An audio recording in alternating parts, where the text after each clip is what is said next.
Assalamualaikum warahmatullahi wabarakatuh.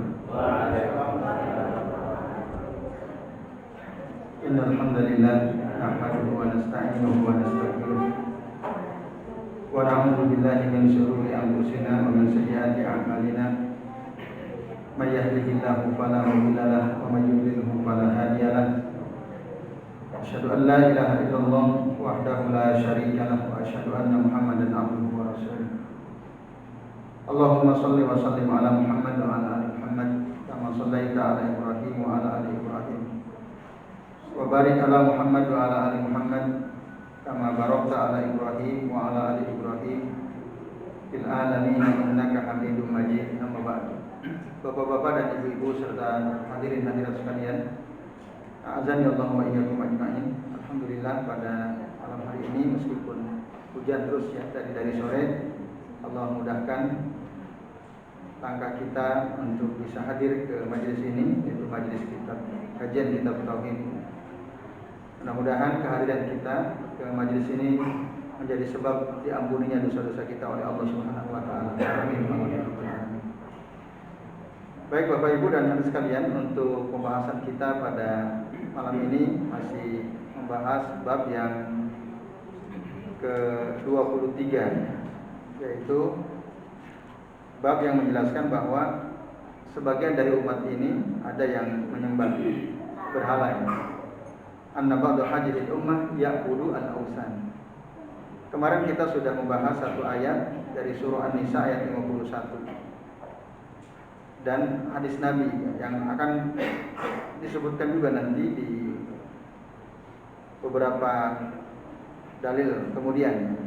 Kemarin kita sudah singgung relevansi ayat pertama dengan bab yang kita sedang bahas, itu didukung dengan hadis Nabi riwayat Imam Bukhari Muslim,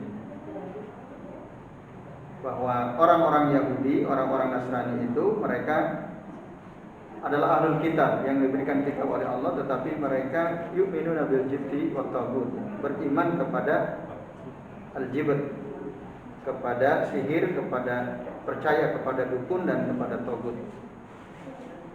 Sementara dalam hadis Nabi mengatakan satattabi'unna sanana man kana qablakum, kalian kelak akan mengikuti sunnah-sunnah atau kebiasaan-kebiasaan orang-orang sebelum kalian.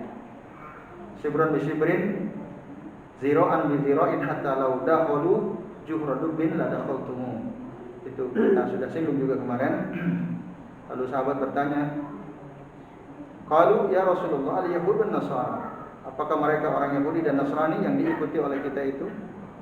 Mereka mengatakan bahwa kalian pasti akan mengikuti kebiasaan orang-orang sebelum kalian, sejengkal demi sejengkal, sehasta demi sehasta, sampai-sampai ketika mereka masuk ke lubang kadal gurun pun kalian ikut masuk. Lalu Rasul ditanya, apakah mereka yang dimaksud itu orang Yahudi dan Nasrani ya Rasulullah? Paman, siapa lagi? Kata Rasulullah, Yahudi dan Nasrani adalah ahlul kitab, diberi kitab, punya ilmu, tapi mereka menyimpang dari ilmunya. Ini bapak-bapak dan ibu-ibu serta hadirin sekalian, review dari apa yang kita sudah bahas kemarin.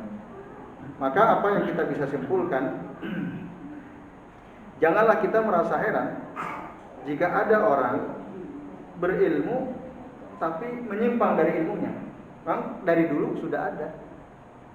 Orang Yahudi, orang Nasrani kan ulamanya pintar-pintar, tapi menyimpang karena apa? Syahwat, hawa nafsunya terhadap dunia.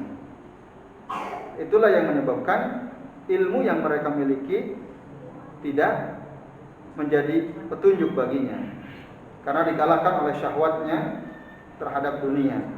Mungkin riasah, ya, kepemimpinan, mungkin juga almal, harta atau yang lainnya. Nah, itu diantara kesimpulan penting ya dari dalil yang kemarin Bapak sekalian. Nah dari situlah, dari dalil tadi yang kedua hadis, di situ penulis kitab Tauhid ini beliau mengatakan, nah itu bukti kalau Nabi pernah mengatakan bahwa kalian akan mengikuti kebiasaan mereka. Mereka disebutkan tadi dalam surah An-Nisa 51 percaya kepada al-jibt dan taghut. Maka kalian pun kelak nanti ada yang seperti itu. Ini Bapak-bapak dan ibu-ibu, relevansi ayat yang pertama dengan bab yang kita sedang bahas. Lalu kemudian yang kedua, dalilnya diambil dari surah Al-Maidah ayat 60. Allah Ta'ala berfirman, "Qul," katakan wahai Muhammad, "hal unabbi'ukum bisyarrin min dzalika masubatan indallah." Maukah kalian kuberitahu bisyarrin min dzalika masubatan indallah, golongan yang diberi ganjaran lebih buruk di sisi Allah, yaitu man la'anahullahu wa ghadiba alaihi, orang-orang yang dilaknat oleh Allah dan dimurkai oleh Allah. Wa ja'ala minhumul qiradata wal khanazira wa abadat tagut, yaitu orang yang dilaknat oleh Allah, dimurkai oleh Allah, dan Allah jadikan mereka sebagian dari mereka. Wa ja'ala minhum, min di situ litab'id, dan Allah jadikan sebagian dari mereka menjadi apa? Al-qiradata wal khanazira, menjadi monyet dan babi. Jadi orang dulu itu ada yang dilaknat berubah wujudnya jadi monyet dan babi. Wa abadat tagut, dan mereka atau dia menyembah tagut. Surah Al-Maidah. Nah, bapak-bapak dan ibu-ibu serta hadirin sekalian, siapa yang dimaksud pada ayat ini? Yaitu orang Yahudi yang dilaknat oleh Allah. Karena mereka merasa lebih baik daripada Muhammad. Mereka merasa berada di atas al-haq, di atas kebenaran. Maka ketika didakwahi oleh Rasul, mereka tidak mau. Bahkan mereka menolak kenabian Muhammad, walaupun sudah jelas sebenarnya dalam Taurat, dalam Injil digambarkan akan datang nabi terakhir yang bernama Muhammad atau Ahmad, memba'di ismuhu Ahmad. Tapi mereka tolak, mereka rubah-rubah. Bahkan sifat-sifat Rasul yang sudah sangat jelas sesuai dengan wujud Rasul itu oleh mereka ketika menyampaikan kepada umatnya diganti-ganti, sehingga tidak mau menerima dakwah yang diserukan oleh Nabi Shallallahu Alaihi Wasallam. Nah, akhirnya mereka ini dimurkai oleh Allah. Dalam surah Al-Fatihah ayat terakhir itu disebutkan ghairil maghdubi alaihim waladdallin. Al-maghdub alaihim al-yahud. Mereka orang-orang Yahudi. Kenapa? Karena mereka berani melakukan tahrif, ya, perubahan-perubahan, mengganti ayat-ayat Taurat.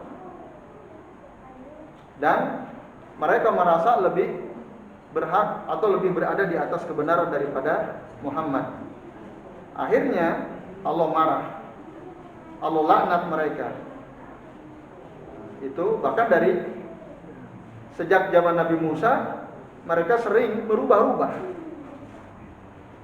Nah, ini bapak-bapak dan ibu-ibu serta sekalian. Lalu kemudian Allah laknat mereka dengan dijadikan menjadi monyet atau babi.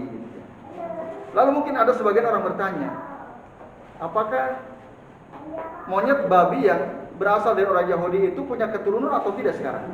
Lahumun nasl aula, kan gitu. Jangan-jangan Darwin benar juga. Ada asal usulnya. Ini Allah yang bilang, wa ja'ala minhumul qiradata wal khanazir. Nah, ada sebagian orang bertanya, mereka punya anak keturunan enggak?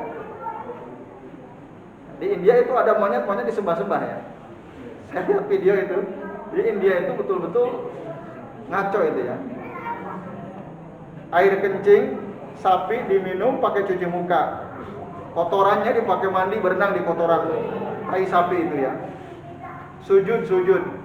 Monyet pun dituhankan, disembah-sembah oleh mereka. Karena katanya penjelmaan dari Hanoman gitu. Sedangkan sapi kenapa dimuliakan? Karena tunggangan dewa-dewa. Jadi disucikan, semua sapi disucikan. Itu sebabnya. Nah, ini. Nah, atau jangan-jangan monyet yang disembah dari Yahudi itu tadi, ya. Nah, keturunan Yahudi. Lalu dijawab oleh Syekh Muhammad bin Shalih Al-Utsaimin, sekalian. Jadi monyet dan babi yang berasal dari orang Yahudi itu, nah, mereka terputus nasabnya. Artinya ketika mereka sudah jadi babi dan monyet, dibinasakan. Jadi udah nggak ada keturunan. Maka teori Darwin kalau dikait-kaitkan ya terbantahkan juga, nggak ada. Nggak ada. Wah, manusia berasal dari monyet gitu ya. Dulu kan orang Yahudi manusia jadi monyet, terus melahirkan dan seterusnya. Nah, itu nggak bisa dia. Nah ini, maka di dalam hadis Nabi mengatakan, hadis sahih ya, riwayat Imam Muslim, anna kulla ummatin, sesungguhnya setiap umat orang Yahudi tadi yang berubah jadi monyet dan babi, musihat la yabqa naslun, dibinasakan dan tidak tersisa dari mereka anak keturunan, enggak punya anak keturunan. Hadisnya sahih riwayat Imam Muslim. Ini Bapak Ibu sekalian. Nah, jadi itulah seburuk-buruk umat, yaitu orang-orang Yahudi. Lalu apalagi kaitan ayat ini dengan bab yang kita sedang bahas? Ya tadi ada kata wa abadat togut. Orang Yahudi itu mereka menyembah togut, sesuatu yang disembah dari makhluk dan melampaui batasnya. Maka zaman sekarang ada enggak orang yang menjadikan sesembahan selain Allah? Ya ada, di India itu. Sapi dijadikan sesembahan, kotorannya disembah-sembah. Bahkan tikus pun disembah juga. Itu. Tadi saya dapat kiriman video ya. Jadi parah betul ternyata di sana. Ya tinggal nunggu azab dari Allah saja mereka ini ya. Nah, maka kita doakan ya semoga kaum muslimin yang ada di India diberi kekuatan oleh Allah, diberi kesabaran dan diberikan kemenangan oleh Allah Subhanahu wa taala. Ya minimal kita berdoa sekalian. Dan semoga orang-orang zalim, orang-orang kafir yang ada di India yang membunuh kaum muslimin dibinasakan oleh Allah Subhanahu wa taala. Amin ya Allah ya rabbal alamin. Nah, ini Bapak Ibu dan hadirin sekalian. Nah, maka berdasarkan ayat ini ada beberapa kesimpulan penting. Kesimpulan yang pertama, berdasarkan ayat tadi bahwa Allah menyuruh Rasul untuk mengatakan kepada para sahabat, "Qul hal unabbiukum bisarrin min dzalika masubatan indallah." Bisarrin min dzalika masubatan indallah. Orang yang paling buruk ganjarannya di sisi Allah. Nah, ini menunjukkan bahwa manusia itu di sisi Allah bertingkat-tingkat derajatnya, beda-beda. Maka dikatakan ayat ini tadullu ala ikhtilafin nasi bil manzilati indallah. Ayat ini menunjukkan bahwa manusia itu berbeda-beda kedudukannya di hadapan Allah atau di sisi Allah Subhanahu wa taala. Ada yang paling buruk, ada yang buruk, ya, ada yang pertengahan, ada yang baik, ada yang baik sekali. Nah, orang Yahudi ini orang yang paling buruk tadi. Min bisyarri min dzalika masubatan indallah. Nah, ini dan di dalam kaum muslimin sendiri kita juga semua paham bahwa setiap kita berbeda-beda tingkatannya di sisi Allah, derajatnya di sisi Allah. Kenapa? Karena al-imanu yazdadu wa yanqus ya. Iman itu bertambah dan berkurang. Itu kata para ulama. Yazdadu bi ta'ati wa yanqusu bil maksiyah. Bertambah dengan ketaatan dan berkurang dengan kemaksiatan. Semoga Allah jaga diri kita dari berbagai macam kemaksiatan. Amin ya rabbal alamin, sehingga derajat kita di sisi Allah tinggi ya. Apalagi kalau kita punya iman, kita punya ilmu. Itu juga jelas juga ayatnya, kita insyaallah semua sudah hafal. Yarfa'illahu alladziina aamanu minkum walladziina utul ilma darajat. Allah akan mengangkat orang-orang yang beriman dan berilmu di antara kalian beberapa derajat. Itu juga menegaskan bahwa al-insan wan nas yatafawat indallah bi manzilati. Manusia itu bertingkat-tingkat, berbeda-beda kedudukannya di sisi Allah Subhanahu wa taala. Kemudian yang kedua, ayat ini menjelaskan tentang buruknya keadaan orang-orang Yahudi. Makanya oleh Allah mereka dilaknat, oleh Allah mereka dimurkai.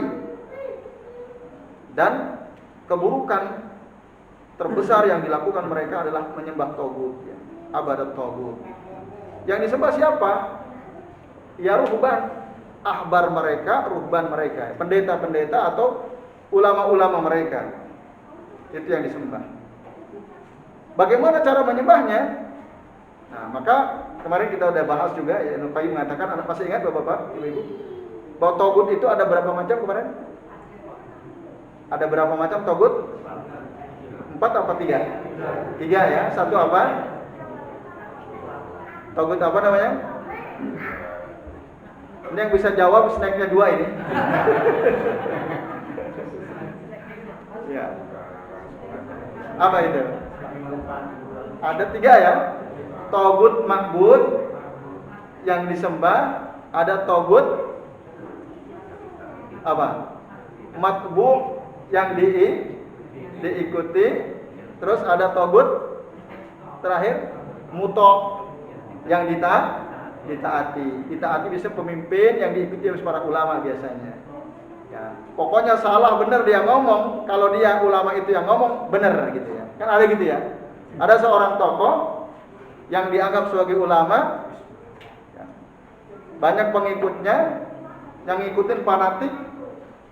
Ketika pun dia ngomong salah, tetap diikuti, bahkan dibela-bela, dibenar-benarkan. Nah, itu ada jelas clear terjadi di tengah-tengah masyarakat sekalian. Nah, itu togut ya. Jadi orang Yahudi itu ya, ketika ahbar mereka, ahbar itu para ulama, mengatakan ini halal padahal Allah haramkan, ya mereka ikut menghalalkan. Ini haram padahal oleh Allah dikatakan halal. Tapi ketika ahbarnya bilang ini haram, mereka ikut mengharamkan. Nah, itu Bapak sekalian, maka ketika mereka mengikuti apa saja yang dikatakan oleh pimpinannya, oleh orang-orang yang dianggap berilmu dari mereka, sejatinya mereka sedang menyembah, menjadikan sesembahan. Wa abadat togut itu, abadat togut. Adi bin Hatim protes kepada Nabi, ya Rasulullah, kami tidak pernah menyembah-nyembah ahbar kami, ruhban kami, pendeta kami. Kata Adi bin Hatim. Lalu bala kata Rasul, iya kalian sembah. Bagaimana caranya kok kami dikatakan bisa menyembah para pendeta kami, dan kalau orang Yahudi berarti ahbar kami kan tidak menyembah-nyembah. Yang di pikiran Adi bin Hatim barangkali yang namanya menyembah sujud gitu ya di hadapannya dan lain sebagainya. Kami tidak lakukan itu. Kata Rasul, bala, iya kalian sembah. Karena apa? Nah, ketika mereka yuhalliluna ma harramallah wa yuharrimuna ma ahallallah wa antum ittaba'tumuhum. Kalian ikuti mereka. Itulah kalian menyembah. Jadi saat kita Bapak Ibu mengikuti seorang tokoh, padahal tokoh itu jelas salah, tapi kita bela, kita ikutin, berarti kita jadikan tokoh itu sebagai togut. Allah akan murka, Allah akan laknat kita. Maka tadi ya, la'anallahu wa ghadiba alaih. Itu yang kita baca tadi dalam surah Al-Maidah ayat 60. Oleh karena itu supaya kita tidak terjerumus mengikuti seorang tokoh secara membabi buta, kita harus punya ilmu. Ilmu itu untuk menyaring mana nih kata-kata tokoh kita yang benar, ikuti. Mana yang salah, tinggalkan. Tidak ada caranya kecuali kita punya ilmu. Itu Bapak Ibu dan hadirin sekalian. Maka kalau mengharamkan sesuatu yang dihalalkan oleh Allah, itu nggak boleh. Rasulullah dulu pernah mengharamkan sesuatu yang sesungguhnya halal. Maka ditegur oleh Allah. Ya ayyuhan nabi, lima tuharrimu ma ahallallahu lak. Surah At-Tahrim ayat 1. Wahai Nabi, kenapa engkau mengharamkan sesuatu yang Allah halalkan untukmu? Tabtagi maradata azwajik, dalam rangka untuk mendapatkan keridhaan istrimu. Wallahu ghafurur rahim. Allah itu Maha Pengampun lagi Maha Penyayang. Artinya Rasul disuruh bertaubat tentu saja, karena itu satu kesalahan. Satu kesalahan. Ceritanya dulu Rasul minum madu di rumah Zainab bintu Al-Jahas. Aisyah enggak suka. Hafsah tidak suka. Oke deh kalau gitu kata Rasul, saya tidak akan minum madu lagi. Padahal madu halal. Rasul, saya tidak akan minum madu lagi. Nah, itu nggak boleh. Walaupun sekedar untuk tadi mencari keridhaan istri. Atau dan ini berlaku umum sekalian. Nah, orang Nasrani, Yahudi biasa begitu. Maka dalam Islam kita nggak boleh mengharamkan sesuatu yang dihalalkan oleh Allah. Kalau kita pernah mengharamkan sesuatu yang padahal itu halal, misalnya dengan kalimat yang tegas ya, mulai hari ini haram bagi saya makan sate misalnya. Kenapa? Wah, ini gara-gara sate gigi saya sakit banget, haram gitu ya, misalnya. Nah, dia ngomong gitu misalnya. Kalau sesuatu yang membahayakan tentu bagus, nggak ada masalah karena rokok itu membahayakan menurut para ahli ya, para dokter. Lalu haram buat saya rokok. Dalilnya kan banyak yang dikemukakan oleh para ulama yang haramkan. Misalnya salah satu diantaranya, la tudlu anfusakum ila tahlukah. Janganlah kalian jerumuskan diri kalian kepada kehancuran atau kebinasaan. Rokok itu bisa menghancurkan diri. Segala sesuatu yang bisa merusak diri kita, walaupun tidak secara tegas disebutkan dalam Quran maupun hadis, karena dia merusak, maka boleh. Bahkan kita harus haramkan. Tapi kalau enggak, kayak sate kan awalnya halal sate. Tapi karena tadi habis makan sate sakit gigi lama gitu ya. Mulai hari ini haram sate. Pas sudah sembuh, pengen makan sate lagi. Nah, itu halal atau tidak makan sate? Tidak boleh. Enggak boleh tuh. Enggak boleh kecuali apa? Kecuali ya kita taubat yang pertama, yang kedua bayar kafarah dulu. Bayar kafarah. Apa kafarahnya? Ada 4. Yang pertama disebutkan surah Al-Maidah ya, kalau nggak salah 80-an, 81 kalau nggak salah. Tut'imuna asrota masakin ya, memberi makan 10 orang miskin min awsati ma tut'imuna ahlikum ya, dari makanan yang biasa dimakan oleh keluarga kalian. Atau yang kedua, au kiswatuhum, atau memberi pakaian.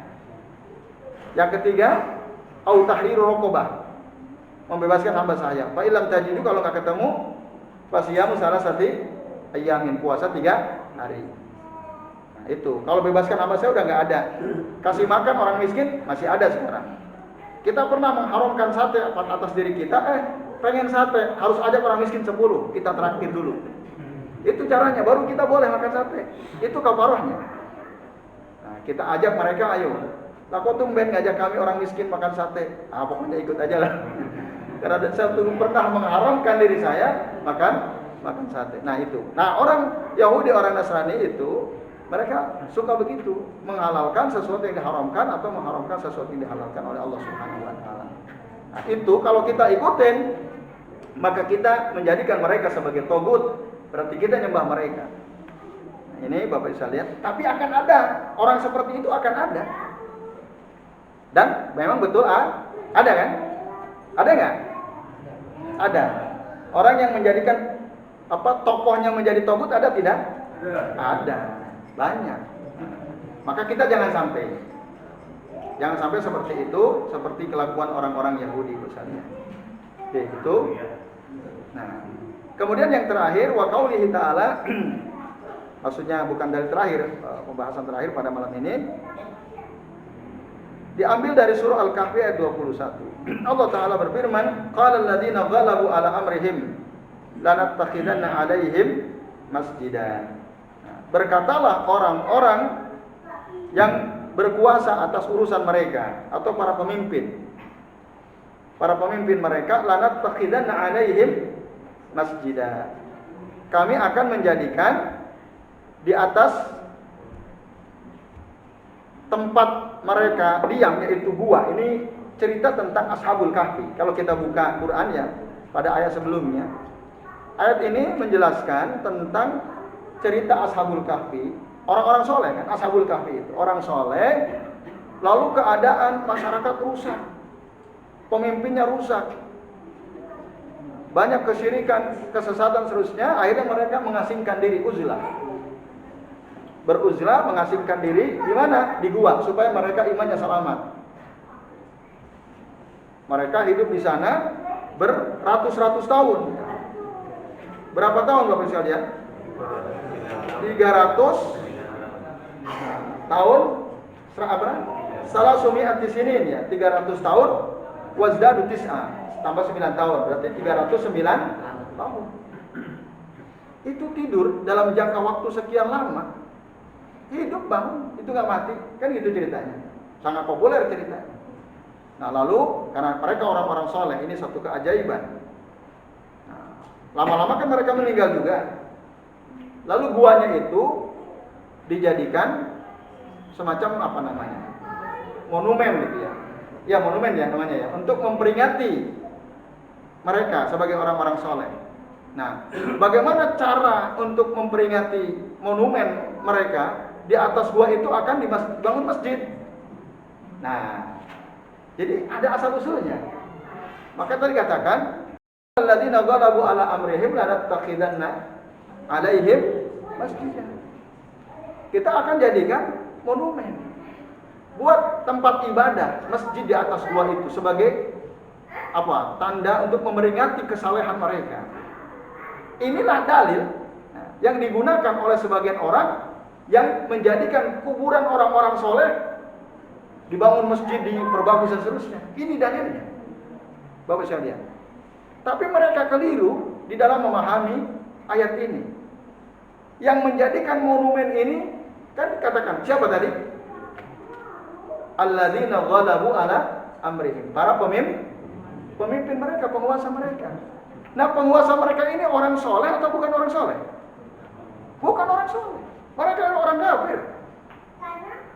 Itu. Tapi ada sebagian orang dulu aja Ashabul Kahfi dibikinkan ya, monumennya. Maka itu dalil kita. Jadi kalau ada kuburan orang saleh dibangun di situ masjid atau diperbagus, itu kita punya dalil. Dalilnya surah Al-Kahfi ayat 21 ini. Nah, itu. Maka dijelaskan dalam kitab Al-Usul As-Sittah oleh Syekh Al-Fauzan. Mereka keliru dalam memahami dalil itu. Itu bukan para pemerintah, penguasa, pemimpin itu bukan orang-orang yang benar, orang nggak benar. Maka kita nggak boleh menirunya. Tapi ada nggak yang niru? Ada ya? Nah ada. Kita bisa sebutkan dengan mudahnya gitu ya, di mana saja. Nah ini Bapak Ibu dan hadirin sekalian, azanillahu wa iyyakum ajmain. Makanya pada bab-bab sebelumnya kita sudah bahas ya bagaimana Nabi betul-betul melarang kita menjadikan kuburan sebagai masjid. Bahkan Nabi melarang kita untuk bolak-balik ke kuburan.